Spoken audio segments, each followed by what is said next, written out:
Queridos humanólogos, un gusto estar nuevamente con ustedes.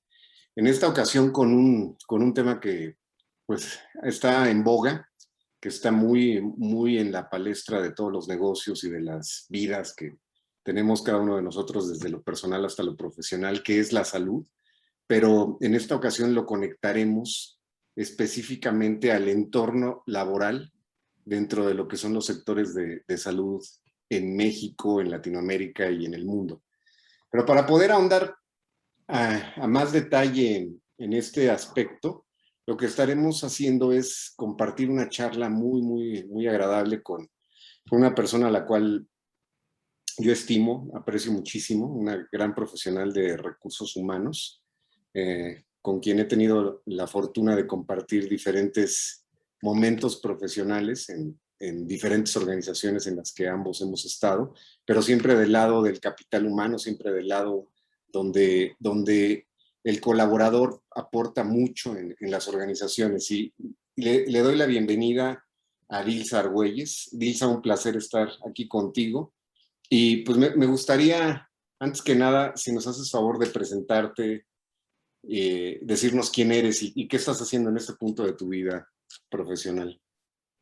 Ok, gracias Jorge, pues también un gusto coincidir contigo, ahora humaneando, como bien dices, tenemos mucho tiempo de conocernos, pues siempre en el ámbito de capital humano y considerándome una persona con alta calidad humana, creo que mi profesión de 25 años ya en el mundo de capital humano, me potencializa y me sigue convenciendo que elegí el camino correcto en mi profesión, ¿no? Y porque esa es la conexión que hacemos con el capital humano, ¿no? En esos 25 años, pues mi profesión es, soy LAE, y todo lo que te pueda decir de aprendizaje en torno a mi carrera, pues está relacionado con capital humano, o sea, desde talleres, diplomados, una maestría, siempre ha estado redondeado y en temas de capital humano, ¿no? Y pues ya 25 años me he llevado por muchas industrias, ¿no? En un principio estuve en la parte de turismo, luego estuve en parte de tecnología, estuve parte de mi tiempo en el ramo inmobiliario, en el ramo de venta directa y hoy en el sector salud, ¿no? Que es el tema que hoy vamos a abordar. Entonces, creo que esa diversidad la elegí y creo que es parte de mis proyectos, que ningún proyecto se conecte con el otro, ¿no? Las bases de capital humano, pues es estarlas todo el tiempo actualizando. Sin embargo, el reto que siempre tienes y ese hueco rico que te deja el aprender de una nueva industria, pues es que casi cuando tú empiezas un nuevo proyecto, te da esta oportunidad de pensar que no sabes nada, ¿no? ¿Por qué? Porque tienes que llegar a embeber todo el negocio, aun cuando tengas estas tablas de capital humano. Entonces, esa es Dilsa, y gracias por el espacio y por coincidir, Jorge. No, un placer, un placer. Y antes de entrarle al tema del entorno laboral en el sector salud, una de las cosas que yo te he aprendido, y la verdad te respeto mucho por la forma que lo haces, es cómo conectar el entorno laboral con el entendimiento y la estrategia de cada negocio, ¿no? Tú mencionas los diferentes sectores en los cuales te has desempeñado, y en cada uno de ellos, pues, por supuesto que hay una vinculación fuertísima con talento, con gente, con el ser humano, ¿no? Pero yo te he visto como primero en estas experiencias te metes de cabeza en el negocio y después tienes una habilidad brutal para poderlo convertir en estrategias relacionadas a gente, ¿no? ¿Qué me puedes decir de eso? Porque creo que es uno de los activos más importantes que yo te reconozco. Gracias, Jorge. Pues no hay un modelo, creo, no hay un traje a la medida cuando estás en una empresa y brincas a la otra, ¿no? Creo que hay que hacerlo y hay que hacerlo desde el fondo de entender el negocio. Finalmente las bases de lo que es el 360 de la gestión de talento se van modificando y las puedes ir adaptando, ¿no? Pero si no entendemos el negocio de fondo, difícilmente conectas. No puedes articular una iniciativa si no estamos entendiendo qué necesita el negocio para crecer. Pues tienes toda la razón, o sea, sí me meto al cajón, creo que mi competencia de ir en toda la vertical, desde la parte operativa a la táctica y brincar a la estratégica, creo que es algo que he ido fortaleciendo y ganando músculo pues, a lo largo de esta trayectoria, ¿no? Y el arte creo que lo he aprendido justo por no estar en ninguna industria que se repita, ¿no? Porque es volver a empezar a conocer algo nuevo, donde metes nuevas condiciones, nuevos mecanismos de gestión, el liderazgo es distinto, la comunicación es distinta, la cultura, si hay o no hay, existe una cultura. Cuando no está definida, me refiero, ¿no? De todos modos llegas a una cultura que hay que modificar. Entonces, creo que capital humano es un área de eficiencia hacia la dirección general en su resultado. Si no está conectado de esa manera, a veces es más difícil avanzar o tu avance tarda más en tener el resultado. Yo he coincidido que he trabajado, pues yo creo desde casi principios de mi carrera, que he tenido la conexión con el dueño de la empresa, porque mi historial ha sido en empresas familiares grandes, con gran éxito, que hoy siguen existiendo y están de pie, ¿no? Y pudiera decir que en algunas de ellas todavía hay modelos que yo dejé que siguen funcionando, que están actualizados, pero que siguen funcionando. Cuando tú conectas en tu eficiencia hacia la dirección general, ¿no? Viéndote como un área de eficiencia, vuelves el mejor stakeholder a esa persona que está dirigiendo la organización, ¿no? Es tu mejor stakeholder porque es la mejor forma de poner un proyecto dirigido y aceptado y guiado y promovido por el director general, ¿no? O en mi caso a veces con el mismo dueño y eso facilita ciertamente. Pero cuando empiezas a implementar los proyectos de capital humano, también necesitas involucrados clave, que son tus pares, que son tus pares hacia abajo, equipos de trabajo. Entonces, yo creo que ese es el arte de empezar a crear, a integrar los proyectos de capital humano con tus clientes internos, porque tus clientes internos son los que mandan, ¿no? Mi escucha también, que es bastante activa, ¿no? Me gusta escuchar desde cómo lo está diciendo la persona con la que hablo, que es mi cliente interno. No desde el lado de cómo puedo interpretarlo yo, que a veces es un error, creo, ¿no? Sino tener esta habilidad de entender la profundidad de lo que necesita él y su equipo. Entonces, yo creo que cuando vas integrando los recursos en toda la vertical, te permite ir implementando proyectos. También he tenido la experiencia de que en el 360 de estos cuadrantes o este módulo de capital humano, si es compensación, si es un tema de atracción de talentos, si es una parte de aprendizaje, en las empresas donde yo he estado, a veces no tengo, no tengo que empezar por el uno, porque así dice el libro, ¿no? No es by the book, ¿no? Te permite ser creativa, te permite romper a veces estos procesos, el 1, 2, 3, y puedes empezar por el 3, ¿no? Y mi experiencia así me ha pasado. Y sí, es importante entender el negocio, es importante entender a tus clientes internos, es importante entender los procesos clave de negocio, es importante saber y colocar a las personas en la cadena de valor donde están, ¿no? Que es importante toda la estructura en conjunto, cómo se articula, cómo puedes romper un proceso, cómo puedes afectar un negocio, un ingreso, una venta, un servicio, en fin, Y yo creo que es esa conexión lo que me ha llevado a mí a tener este éxito, que sí puedo decirlo y mencionarlo de esta manera. La forma en que tú lo dices es correcta. Si me meto al cajón, sí hago un primer sprint de trabajo duro con mi equipo, ¿no? Con mi equipo soy de la mano, no soy jerárquica, soy más en un sentido de trabajar en equipo, trabajamos duro y después ya empiezas a hacer cosas, en el camino vas haciendo cosas tácticas y estratégicas, pero después cuando ya ves esto evolucionado y avanzando, el primer sprint a veces causa bajas, causa a veces un poco de pérdida de capital de relación, pero siempre he tenido muy buen término y finalmente contribuye, da un valor, puedes visualizar que evoluciona lo que estás haciendo, que eso es bien importante, ¿no?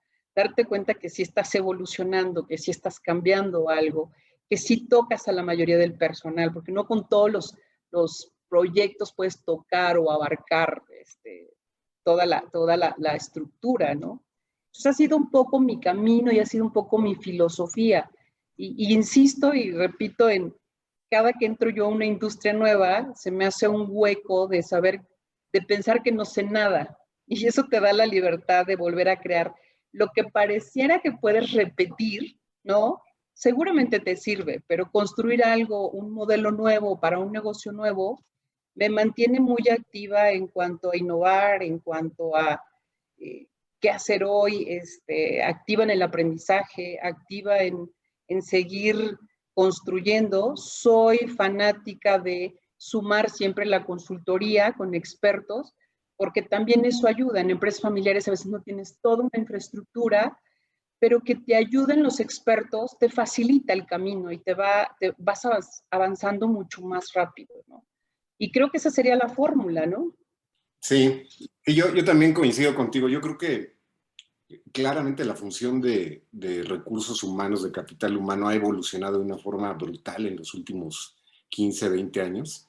Y no concibo una empresa exitosa que no tenga pues digamos, un proceso o una serie de pasos que vaya desde qué esperas como negocio, qué estrategia habilitas, cómo lo implementas a través de un modelo de operación, cómo lo bajas a procesos, a tecnología, y cómo lo llevas a operación, pero siempre en el centro pues está la gente, ¿no? Está el talento, está lo que es la materia prima, el corazón y el talento de cada organización, que es lo que nos ocupa, ¿no?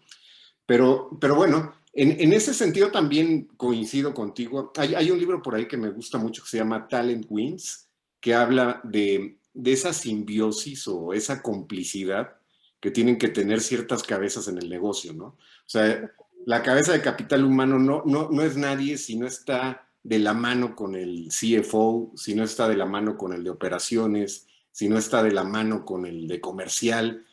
O sea, al final pues es vital estar alineados con el director general, pero ese maridaje que tienes que hacer con tus colegas, que a veces no necesariamente son clientes, yo los veo más como cómplices, ¿no? Si no, no jala, ¿no? No hay forma de que el negocio prospere, ¿no?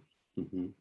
Sí, correcto. O sea, tienes todas las razones, Jorge. O sea, todas las áreas que integran un negocio, eh, nos gusta tener esta participación de todas las áreas. Somos importantes, sin duda alguna, ¿no? Uh-huh. Hacerte notar en un área de capital humano que de repente hay una visión estrecha de pensar que no somos generadores de ingreso, ¿no? Como un área comercial, un área de ventas que es muy simple. Es un indicador es que vendas y que alcances el presupuesto del año, ¿no? Uh-huh. Como capital humano, yo creo que hoy podemos identificar otros indicadores que sí contribuyen al negocio, ¿no? Sí. O sea, nuestra participación debe de ser de contribución y no hay mejor forma de hacerlo que estar conectado, cómo conectas ese proceso, cómo conectas la tecnología, ¿no? O sea, hay que articularlo todo y el talento hace una gran diferencia, este, en tener talento bien capacitado, bien compensado, y yo, pues un tema de felicidad en el trabajo, ¿no? Y le agregas ahorita lo que estamos viendo todos, ¿no? Porque en algún momento lo platicábamos tú y yo, ¿no? Antes la referencia era salir de la caja para hacer algo nuevo, ¿no? Hoy la caja ya no existe, ¿sí? Hoy hay que ser mucho más creativos, hay que romper volvemos a la palabra de romper paradigmas, todo este tema digital pone en desventaja, incluso empresas en donde yo trabajo te ponen a veces en desventaja, porque quizá tú todavía no estás alcanzando ese nivel y ya te pusieron otro, ¿no? Entonces, ¿cómo pisas el acelerador con tu talento para llevar esa misma capacidad de respuesta que necesitas para avanzar con tu negocio, ¿no? Vienen grandes retos. Yo creo que hoy sí hay que hacerse llegar de los especialistas, sí hay que hacer más escucha, ¿no? Hay que conectarnos más. Probablemente se vaya acotando el gap de las prácticas de capital humano, porque hoy todos estamos exactamente empezando en cero, ¿no crees? Sí. ¿Qué sigue, no? Y algunos colegas me dicen, pues yo ya haciendo algunas iniciativas, pero no tengo claridad de que esa sea ya la iniciativa, ¿no? O sea, desde el plan de cómo hacer un regreso, o sea, a mí y otros colegas que he platicado, cómo estás haciendo tu plan, cómo estás regresando a tu gente, empieza a ser complejo, ¿no? Las mismas personas empiezan a poner otras condiciones de trabajo, decir, oye, a mí ya me gustó el home office, yo quiero ser 100% home office, se vuelve una oferta de valor pues para las empresas en la atracción de talento. Empieza a formar parte, tú que estás en el medio de compensación, de una prestación importante, ¿no crees? No, claro, es muchas veces parte de lo que le llaman el salario emocional o la experiencia del empleado, ¿no? Pero, Totalmente. pero eso me lleva a pensar un poco para entrar en materia, tratando de poner como una base. eh, a mí me gusta mucho seguir un grupo que se llama Singularity University, que es un grupo pues de pensadores que están en Silicon Valley. Y hay un libro que ellos ponen que se llama Abundancia. Está escrito por Peter Diamandis. Y un poco lo que dice este libro es que muchos de nuestra generación, generación X, baby boomers, crecimos con un concepto de escasez. Se va a acabar el agua, se va a acabar el petróleo, se va a acabar la comida. Y lo que el libro de Abundance pone sobre la mesa es, estamos en el mejor momento de la historia de la Tierra, la historia del ser humano. Estamos en el mejor momento donde hay suficiente producción de alimentos, probablemente no la distribución necesaria, donde está muriendo el menor número de seres humanos en el mundo, hay el menor número de guerras, el impacto de la mortandad está siendo menor, y creo que el COVID-19 es un ejemplo de esto. Cualquier otra pues enfermedad de esta naturaleza en el pasado ocasionaba 100, 200, 300 millones de muertes. En este momento llevamos 4 millones, no es que sean pocas, pero son mucho menos de las que podían haber sido en alguna otra etapa, ¿no? Estamos en un momento donde pues el agua no necesariamente se acaba, ya existe la tecnología para desalinizar el mar, ya tenemos energía eléctrica que puede ser sustituida por eólica o solar. O sea, creo que estamos en un momento importante del mundo. Por otro lado, también se dice que un bebé que nace el día de hoy, dependiendo en dónde se encuentre, pero en un buen número de lugares en el mundo, seguramente vivirá 100 años. Y el concepto de la salud está tomando como un valor relevante. Entonces, tú en este momento te encuentras dirigiendo el área de recursos humanos de una empresa muy importante de salud en México. Me gustaría que nos platicaras un poco qué es esta empresa, qué es Biosman, qué está haciendo, y de ahí le entramos a un tema que yo creo que es importante, qué está pasando en la fuerza de talento del sector de salud en México y en muchos otros países. Pero platícanos un poco qué es Biosman y qué retos están ustedes viendo. Sí, pues mira, Viesman es una empresa ya con unos años de experiencia, o sea, en la transición podemos sumarle 60 años, pero ya construida bajo un modelo como en el que hoy funcionamos, son 20, que ya finalmente 20 años ya te da ese peso en el mercado, ¿no? Biosman es una empresa que cuando yo llegué me costaba hasta trabajo entender qué entregábamos al cliente, ¿no? Sin embargo, lleva muchos años innovando en el tema de la tecnología aplicada en el ramo de salud. Que eso más adelante te lo extenderé, pero que le da un gran valor al tema de salud. Entonces, Biosman entrega servicios integrales. Trabajamos principalmente en el ramo de salud con privado y gobierno, ¿no? Entregando un servicio integral que te da desde la tecnología, ¿no? Desarrollada por nosotros, que te da la parte material de curación, que lo pudiéramos conceptualizar así, pero también te da insumos como anestesia, que son verdaderamente importantes y ocupados en el ramo de salud. Entonces, esta es la parte de anestesia del servicio integral. Luego tenemos otro servicio integral que es ortopedia, ¿no? Todo lo que tú necesites en un evento quirúrgico de ortopedia, ¿no? Y nosotros también hacemos mantenimiento de dispositivos médicos. O sea, nosotros desarrollamos dispositivos médicos y también damos el mantenimiento, ¿no? Y en la innovación de tecnología también hacemos venta y mantenimiento de dispositivos médicos. Una de nuestras grandes innovaciones, hablando de tecnología, que es súper importante la tecnología, como en todas las industrias, pero cuando lo aplicas al tema salud, te impresiona el valor que le da, ¿no? Porque estás hablando de soporte de vida, y ese es un poco nuestro eslogan, ¿no? Nosotros damos soporte de vida. Entonces, tenemos un área de innovación donde nosotros te podemos implementar todo un quirófano inteligente, le llamamos quirófano inteligente, justo por lo que ha desarrollado Biosman, para que tú puedas tener una lectura el médico pueda tener una experiencia totalmente diferente a no tener estos elementos. Entonces, contribuye mucho en temas de salud. Tenemos grupos de innovación, tenemos grupos de investigación científica, tenemos grupos que todo el tiempo están dedicados al conocimiento, al aprendizaje, y eso es lo que hace Biosman, es un integrador de soluciones hacia el ramo de salud, y la verdad es que se distingue por poderte integrar lo que necesites. La verdad es que quien nos dirige es una persona de muchas ideas.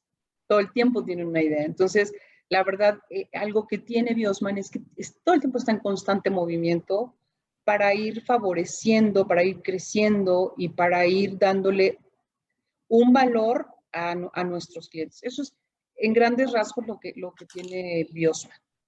Y obviamente, diferentes sectores crecen a un ritmo y evolucionan y están al día, pero por supuesto que el sector salud es clave, ¿no?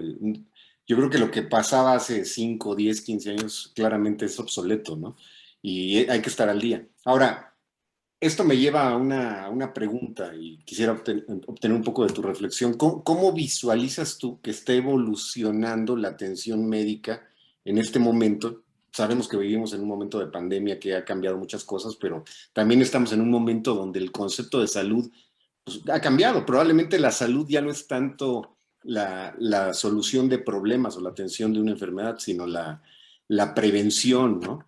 Pero, ¿cómo visualizas tú que está haciendo esta evolución en temas de salud ante las nuevas expectativas de los pacientes o del público objetivo, ¿no? Sí, claro. Creo que nosotros, teniendo estas áreas de innovación, siempre tenemos que estar viendo hacia adelante, que viene hacia adelante, ¿no? Y hablando del tema de salud, hoy los pacientes se han vuelto más impacientes, ¿no? Te están demandando más, están abiertos a más información, están abiertos a estar conectados en qué está pasando en el sector salud, qué está pasando en el servicio médico, en el acceso al servicio médico. Entonces, se están volviendo más impacientes. Entonces, nosotros, déjame retroceder un poquito y decirte cómo va a evolucionar y cómo lo estamos viendo. Por ahí de los 90s, Jorge, recordarás que empezaron con un tema preventivo de salud, ¿no? Como los niños sanos, obesidad, ¿no? Que era como más preventivo. ¿Por qué? Porque empezábamos a tener un crecimiento en enfermedades de hipertensión y enfermedades diabéticas.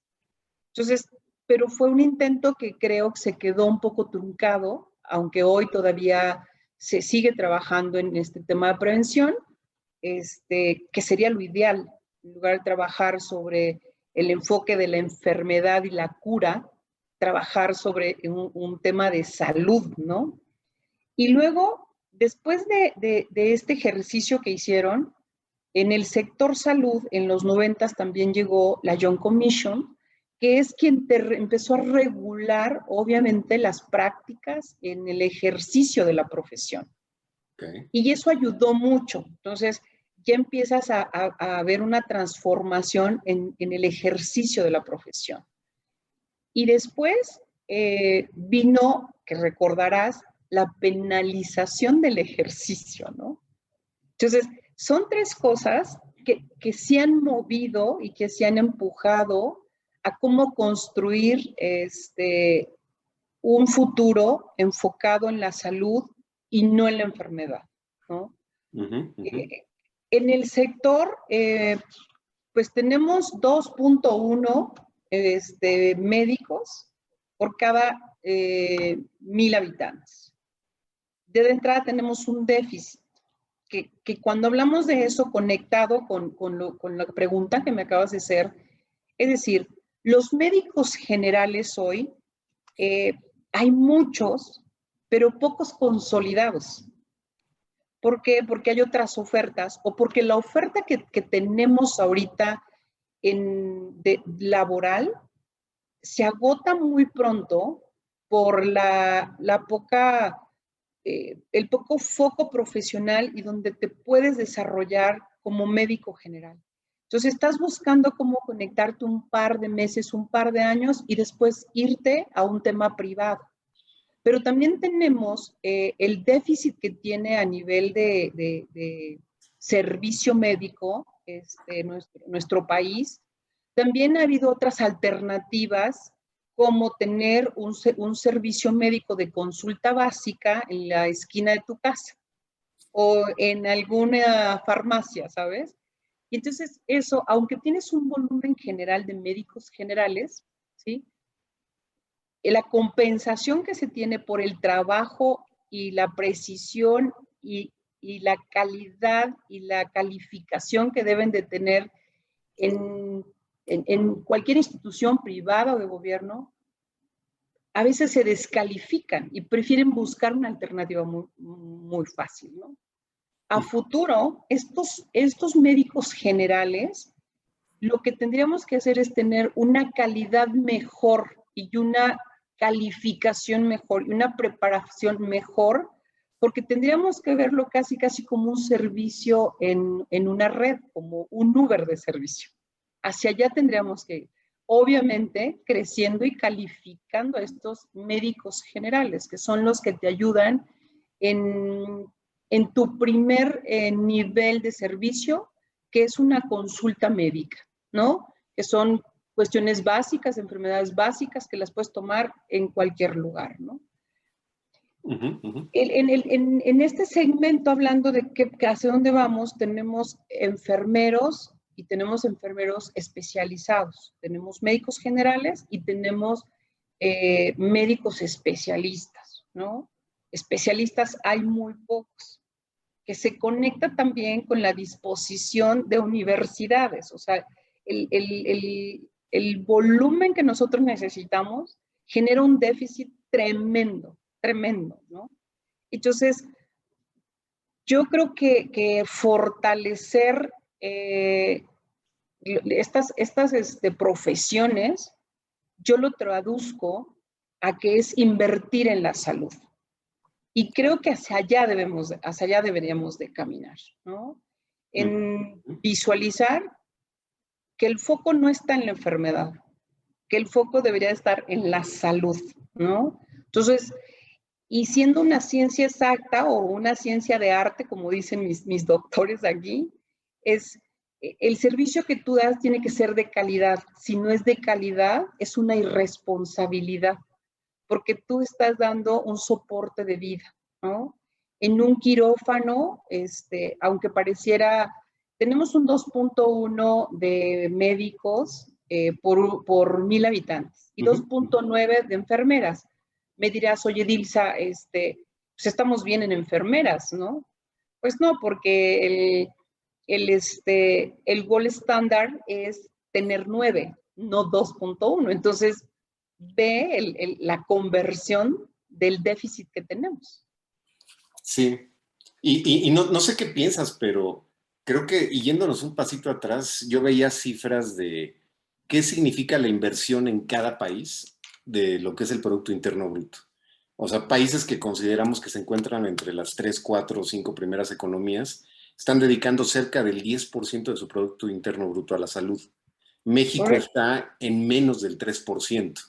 Es correcto. Y si esto lo llevas ya, esa inversión, a esa planificación de talento pues que independientemente de los retos que ha representado el COVID, esto es algo que venía pasando desde antes, ¿no? O sea, una resignificación de lo que son los profesionales de la salud y esa línea, ¿no? Del médico especialista, el general, la enfermera, el anestesiólogo, una serie de posiciones, ¿no? Pero, ¿qué retos implica para ustedes como una empresa líder en el sector salud en México? No debe ser sencillo, ¿no? No, definitivamente no. O sea, y nada más cerrando ese punto, pues sí, está muy por debajo de otros países, muy, muy por debajo. Y igual tu índice de remuneración también estamos muy por debajo. O sea, también es la remuneración a estas profesiones es muy castigada, muy, muy castigada. ¿Qué retos tenemos? Pues yo los pondría en 3 retos, Jorge.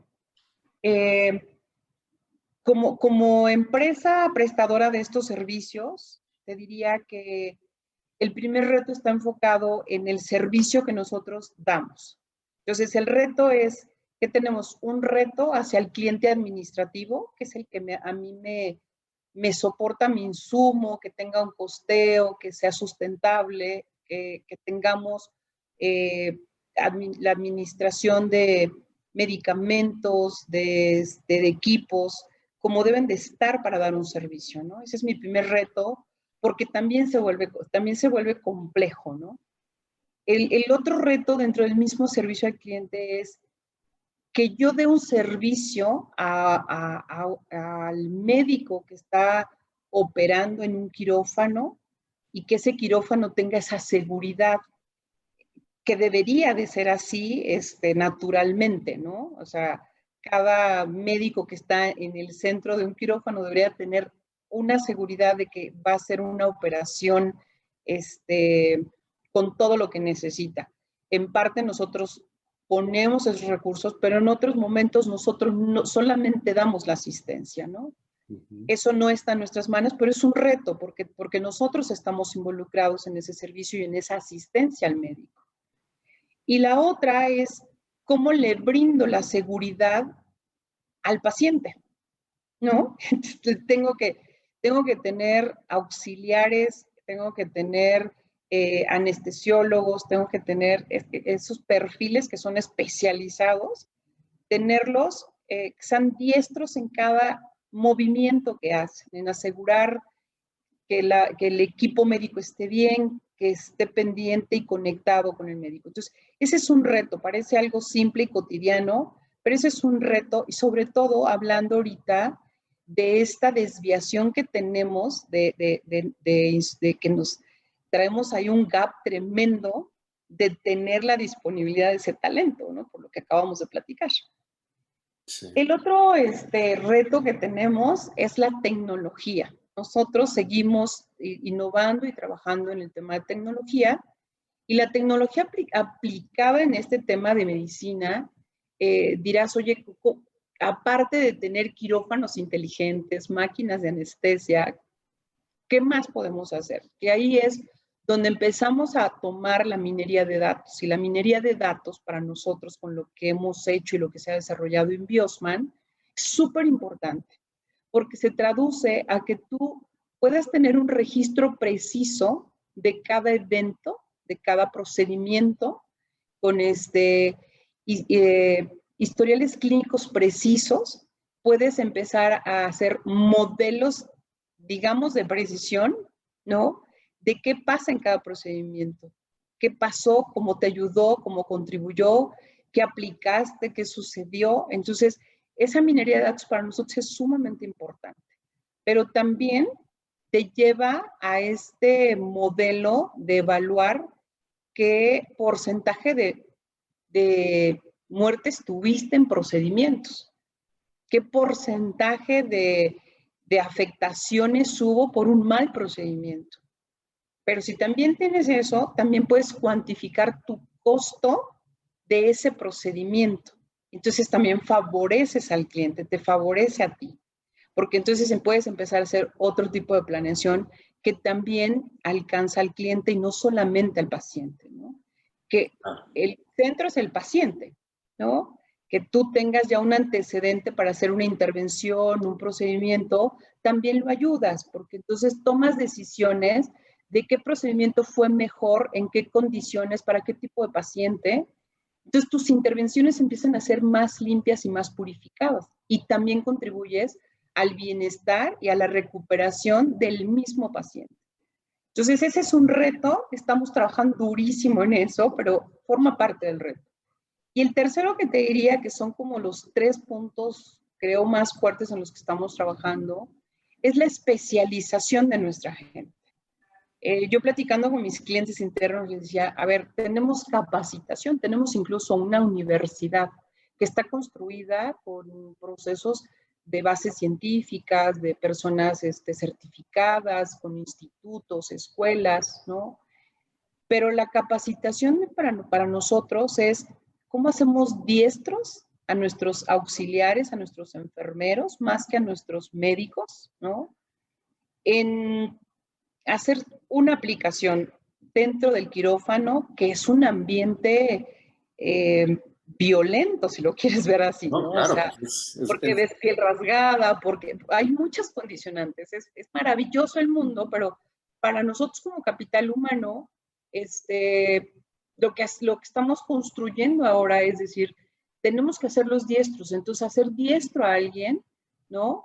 Y que tengan la destreza de hacerlo, porque esa es una competencia importante, es las repeticiones y el número de repeticiones que tienes que hacer para que lo sepas hacer perfecto, porque eres un soporte de vida. Entonces, aquí no es si aprendió una competencia de escucha, ¿sabes? Ese es el tema y el reto que tenemos ahorita de contenidos que siendo en el sector salud, hablando de vidas, la capacitación es profunda, pero aprender a hacer algo que lo repites muchas veces y que después lo tienes que volver especializado, nosotros nos vamos a enfocar a contenido corto, profundo y de repeticiones. Esos son como los retos que traemos ahorita, mezclando nuestra experiencia al cliente, tecnología y la parte de aprendizaje, Jorge. Y yo creo que en general, hablando de capital humano y hablando en la vida, el concepto que vivimos muchos de nosotros de on-the-job training, que está evolucionando y está cambiando hacia un proceso de aprendizaje en el flujo de la vida, ¿no? Donde diariamente estás aprendiendo y no lo que aprendiste hace 10, 15 o 20 años necesariamente te va a servir ahorita, puede hasta estorbar. Y creo que en el caso de la salud este es un ejemplo claro, ¿no? Tú lo mencionas, tecnología, una vorágine de necesidades de hacer las cosas bien, porque pues aquí no hay merma, aquí cualquier error puede ser una vida humana, ¿no? Y este concepto de Universidad Biosman me parece fabuloso, pero entonces, ¿cuáles son esas competencias que hay que seguir empujando en este grupo, ¿no? O sea, claramente tú lo mencionas, a ver, está una línea de anestesia, está una línea de ortopedia, hay una línea también, yo lo sé, de asistencia respiratoria, todos son temas nodales en la vida de un paciente. ¿Qué competencias? ¿Qué hay que impulsar? Porque por otro lado también, eh, revisando, cuando menos en el caso de México, imagino que es similar en otros lugares de Latinoamérica, hay muy pocas escuelas. Hay, en el caso de México, menos de 200 escuelas enfocadas a enfermeras especializadas ante una demanda tan grande. ¿Qué es lo que tienen que asumir las organizaciones como las de ustedes para tratar de solventar un claro hueco de futuras generaciones que no necesariamente están surgiendo con el flujo que se requiere, ¿no? Sí, totalmente. Este, pues mira, nosotros tenemos 8 perfiles muy enfocados al servicio hospitalario, si lo ponemos en un concepto, ¿no? Que están dentro de un quirófano asistiendo al médico. Entonces, por eso te decía yo que nuestro reto es, tenemos 3 clientes, ¿no? Al que le cedemos la administración, al que tenemos que asistir y finalmente el centro, que es el paciente, ¿no? Entonces, esos 7 perfiles, nosotros tenemos nuestras propias competencias organizacionales, pero también hemos definido las funcionales, que es este path de crecimiento que hemos hecho. Este año nosotros nos dedicamos a un trabajo arduo de empezar a ponerle lupa a qué necesitamos, pero también alinearlo con las certificaciones de las instituciones que nos regulan, no solamente lo que piensa mi cliente interno, sino conectamos regulación, conectamos también, nosotros somos una empresa certificada, ¿no? Y conectamos las certificaciones propias de nuestro cliente, porque cada hospital, hablando de privados o hablando de gobierno, pueden tener sus propias certificaciones. Hay muchas certificaciones que pueden ir desde el lavado de manos, Jorge, hasta los procedimientos quirúrgicos, ¿no? Entonces nosotros lo que estamos haciendo ahorita es, hicimos un pack de certificaciones internas para poderle dar esa estructura a estos 7 perfiles, darle este músculo que necesitan y sí pegarnos mucho en la parte de aprendizaje. Entonces, tenemos nuestras propias competencias, hicimos competencias funcionales, pero definimos en estos 7 perfiles cuáles son esas competencias que queremos. Entonces, uno es soporte de vida. Y dices, oye, ¿qué entendemos por soporte de vida, no? ¿Cómo lo entendemos como una competencia? Y sí, ese soporte de vida es como el clúster y donde le insertamos servicio al cliente. Es decir, servicio al cliente. Y entonces, cuando lo entiendes en lo que es nuestro concepto, es la calidez, la gentileza que tú tengas, la empatía que tú tienes con el cliente, porque como asistente del médico, probablemente el paciente el primero que veas a ti, porque tú eres el primero que llegas a prepararlo. Tú al paciente le puedes dar desde el primer saludo una tranquilidad que le va a ayudar a generar una confianza en el proceso en el que va a ser intervenido, ¿no? Claro, y entonces, está lleno de tensión y de nerviosismo, exactamente. ¿No? Entonces, el foco es cómo me acerco con el paciente, que ahí insertamos en este soporte de vida, insertamos servicio al cliente. Para con el paciente es este acercamiento cálido, humano, que es importante hacerlo. Desde, dice el doctor, de decirle buenos días, todo va a estar bien, ¿no? Sí. Pero perdón, Jorge. Y también esta parte de una competencia es tener la actualización en el sentido de la tecnología que vamos desarrollando, en el uso preciso de nuestra tecnología. Una máquina de anestesia tiene que estar perfecta, no puede haber errores, Jorge, pero también necesitas tener una competencia de esta capacidad de respuesta inmediata. Si en plena cirugía pasa algo con la máquina, tienes que tener una capacidad de respuesta inmediata de saber cómo resolverlo, ¿no? Que no hay espacio para dudas, ¿no? No hay espacio para dudas porque tienes un paciente, ¿no? Y el médico está enfocado a resolver lo que le toca. Él extiende la mano y tú tienes que saber qué darle.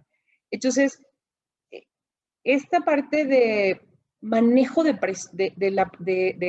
la presión, ¿no? Manejo de presión, de trabajo bajo presión, que yo en algún momento llegué a descartar ¿por qué tienes que trabajar bajo presión, no? ¿Qué es trabajo bajo presión? ¿Sí? En este sentido, esta capacidad se vuelve en este riesgo minúsculo que se puede dar porque se supone que siendo un soporte de vida tienes que tener este tiempo anticipado para preparar absolutamente todo y cuidar todos los detalles para que no pase. Pero ese minúsculo riesgo, estas personas que son nuestros auxiliares y asistentes tienen que tener esa capacidad, ¿no? Entonces, tienen que saber responder en un momento de presión, ¿no? Y la anticipación, que son esos momentos que se juntan con un momento de crisis, o cómo te anticipas a que no suceda, ¿no? O qué hiciste antes del procedimiento. Entonces, eso es lo que estamos desarrollando. Hemos desarrollado un PAT muy, muy integral, desde la parte de eficiencia operativa, la parte de afectación al negocio, ¿no? Y la parte de desarrollo individual. Y en la parte de desarrollo individual estamos creando cosas súper interesantes. Empezamos a crear podcasts muy cortos para sacarlos de este ambiente que te decía, que vienen de un ambiente violento de una operación. Claro. Y que cuando se retiren a casa tengan una conexión más con algo que les deje y los construya. Entonces, vamos a anclar la capacitación con eficiencia operativa, enfoque al negocio y la parte individual. Y esa es la manera en que estamos construyendo las competencias, viendo hacia el futuro de certificar nuestra propia universidad, nuestras propias certificaciones internas y conectarlas con certificaciones externas que le dan un valor para los clientes que están certificados en distintos patrones de lo que marca la Young Commission, ¿no? No, y aparte, ¿sabes? Lo pones como de una forma muy simple de entender, pero la conceptualización es muy compleja, ¿no? O sea, al final del día estamos hablando de actividades que son ciencia exacta, administradas por seres humanos, que pues, siempre estamos en ese borde entre nerviosismo y la forma en la que operas, ¿no?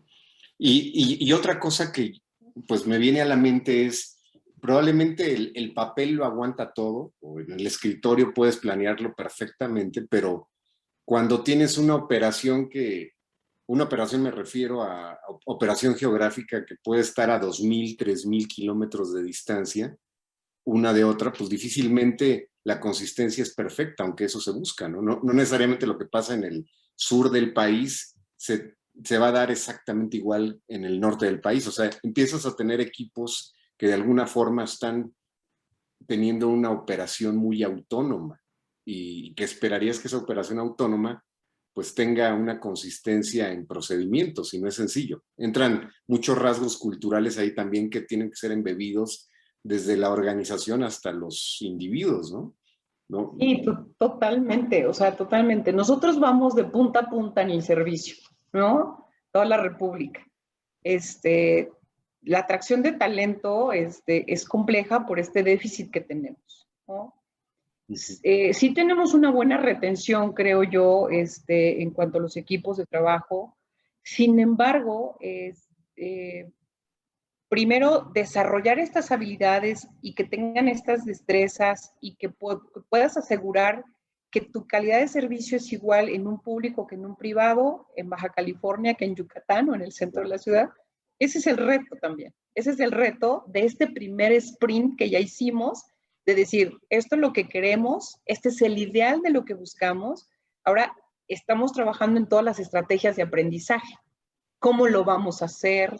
En un blended, en virtual, presencial, un podcast, un video, 3D. O sea, estamos buscando todas las herramientas para poder hacer llegar este manual de lo que queremos de cada uno de nuestros auxiliares. A eso le agregas que realmente el talento lo tienes centralizado. Si tú lo ves, o sea, un gran porcentaje es el 25% de esta fuerza laboral en el sector salud está centralizado. Lo tienes aquí en la Ciudad de México, en el Estado de México, Guadalajara, ¿no? Entonces, pareciera que dices, oye, lo mismo es alguien que vive en la Ciudad de México y lo mandes a Tijuana o de Guadalajara a Yucatán.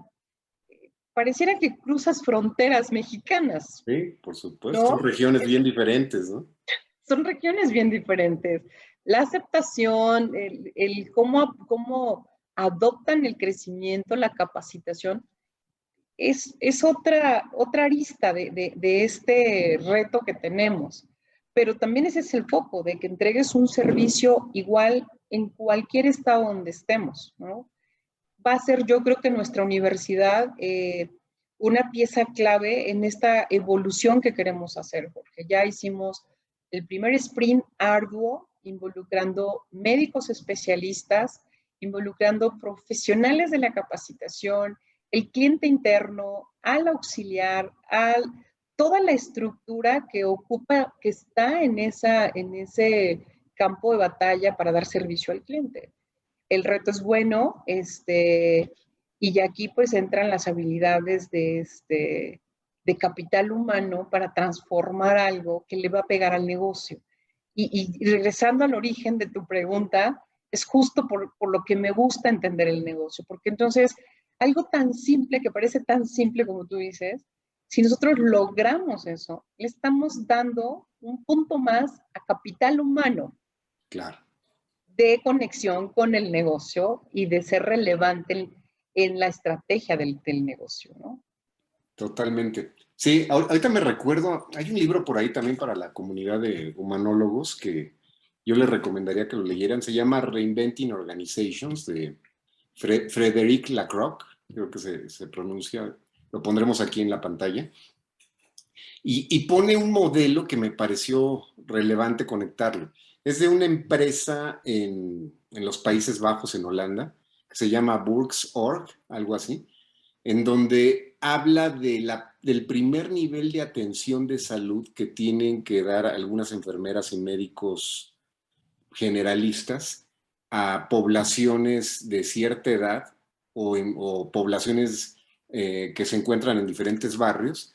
Y aquí lo interesante es cómo esta organización, a través de un tema de un modelo de operación como descentralizado, donde el corporativo tenía poco peso, le daba más peso a la descentralización y a la operación en cada una de las colonias, a través de ciertos objetivos, a través de ciertos modelos de autonomía para estos grupos. Ahorita tienen cerca de 10,000, una organización de cerca de 10,000 profesionales de la salud en un país como Holanda, que pues obviamente por características de tamaño es una empresa enorme. Entonces, creo que es un buen modelo. Y eso me lleva, Dilsa, a entrar pues a la parte final de la conversación, que es la curiosidad intelectual que mueve a muchos de nuestros seguidores y de los humanólogos, ¿no? Me gustaría cerrar preguntándote, ¿tienes en mente algún libro o libros que hayan sido interesantes en tu vida? No necesariamente de capital humano, algo que tú hayas leído y que te haya llamado la atención y por qué.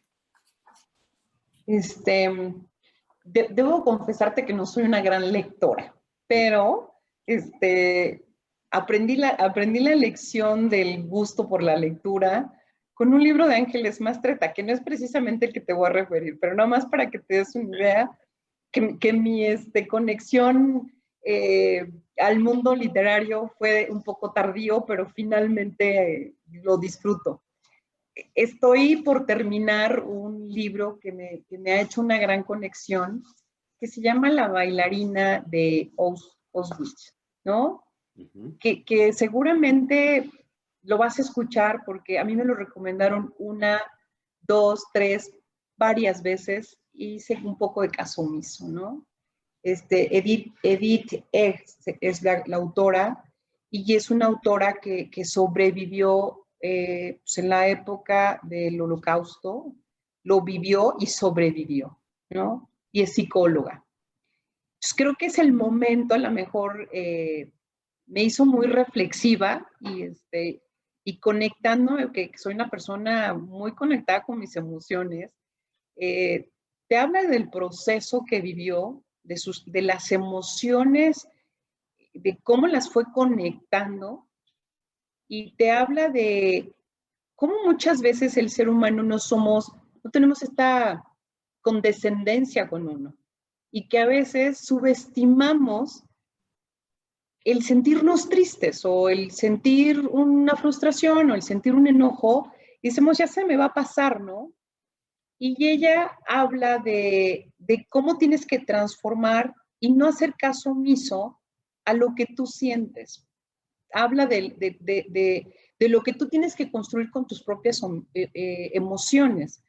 Y que si te victimizas tú. Nadie te puede victimizar, te victimizas tú solamente. Y que los pensamientos y lo que tú tienes, nadie te los puede quitar. Entonces, cuando tú conectas esta parte racional, esta parte de cuál es el diccionario de emociones que conoces de ti, no de los demás, que conoces de ti, ¿no? No lo tienes. Entonces, es muy ad hoc ahorita de cómo te mueve para decir, ¿cómo puedes salir de una adversidad? ¿Sí? ¿Cómo puedes transformar esas emociones de una adversidad a salir gloriosa de algo, construir algo mejor para estar mejor tú?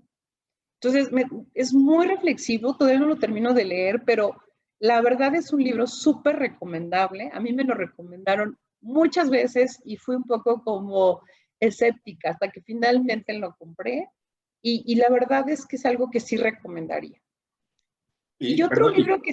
Perdón, antes de que pase al otro, o sea, me parece muy interesante porque hablaste al inicio de dos cosas, ¿no?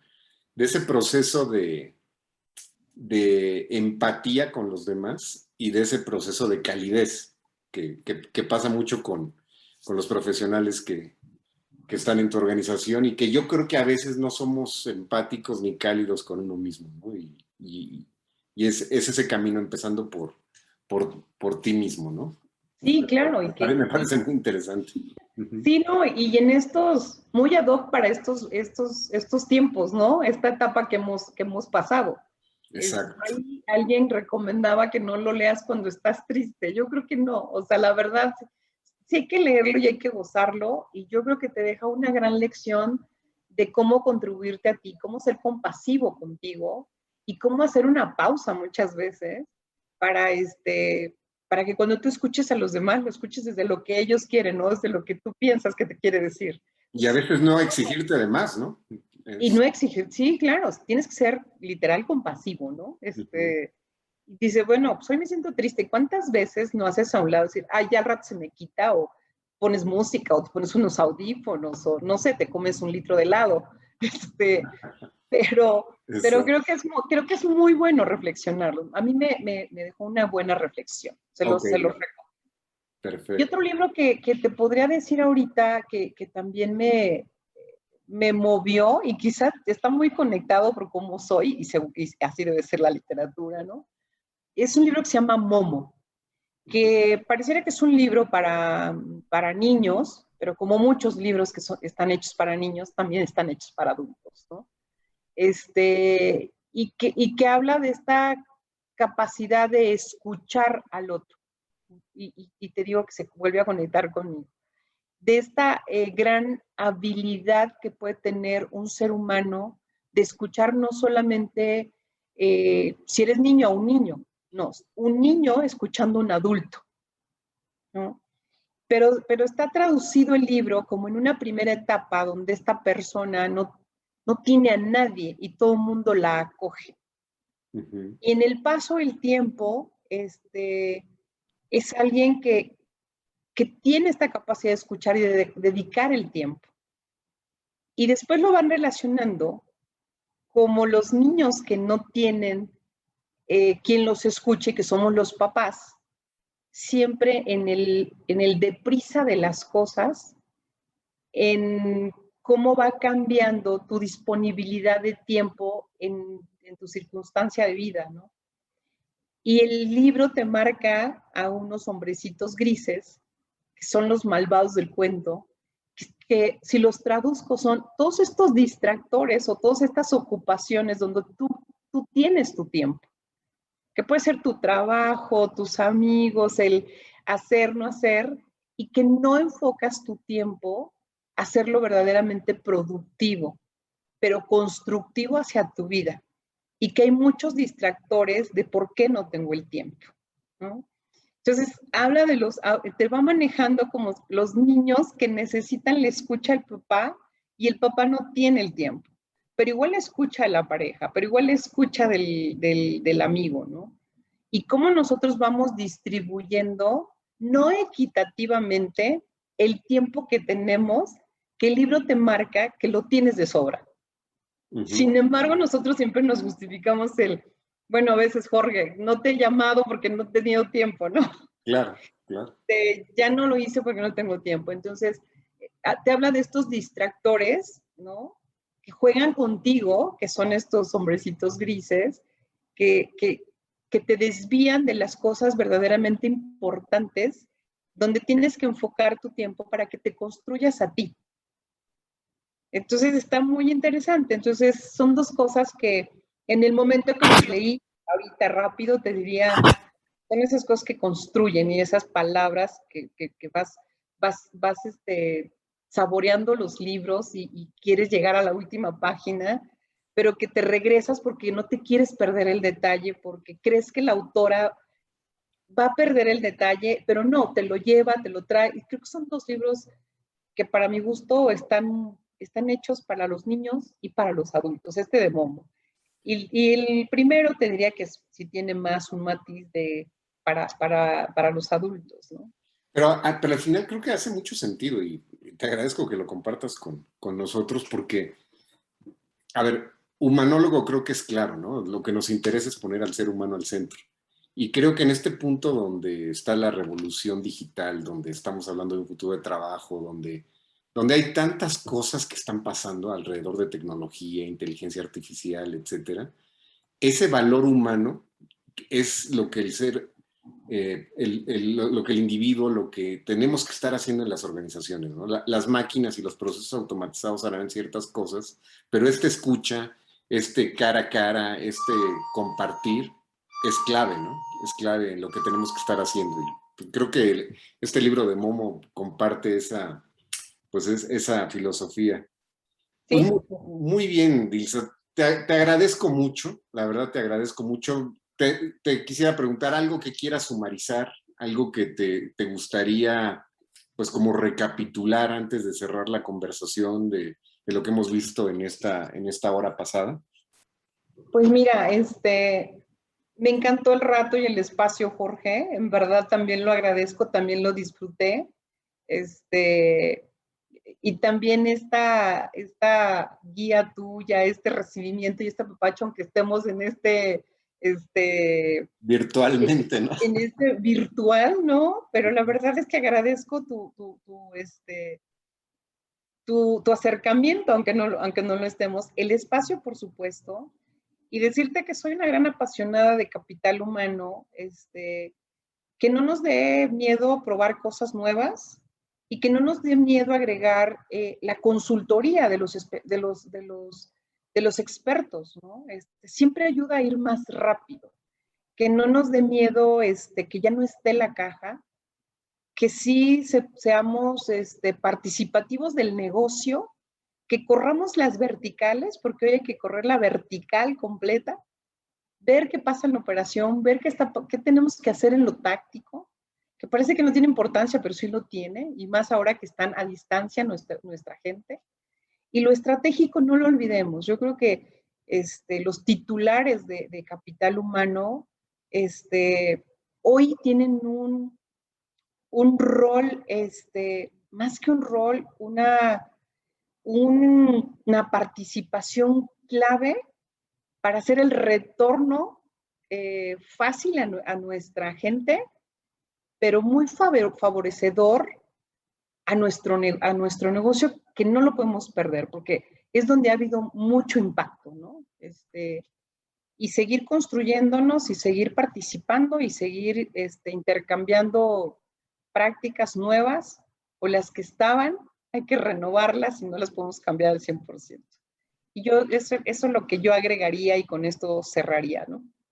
Pues muchas gracias, Dilsa, y muchas gracias a toda la comunidad de Humanólogo. Claramente, pues yo los invito a no dejar de innovar, a no dejar de futurear, y por favor sigamos manteniendo al ser humano al centro. Gracias, cuídense mucho. Hasta luego. Gracias.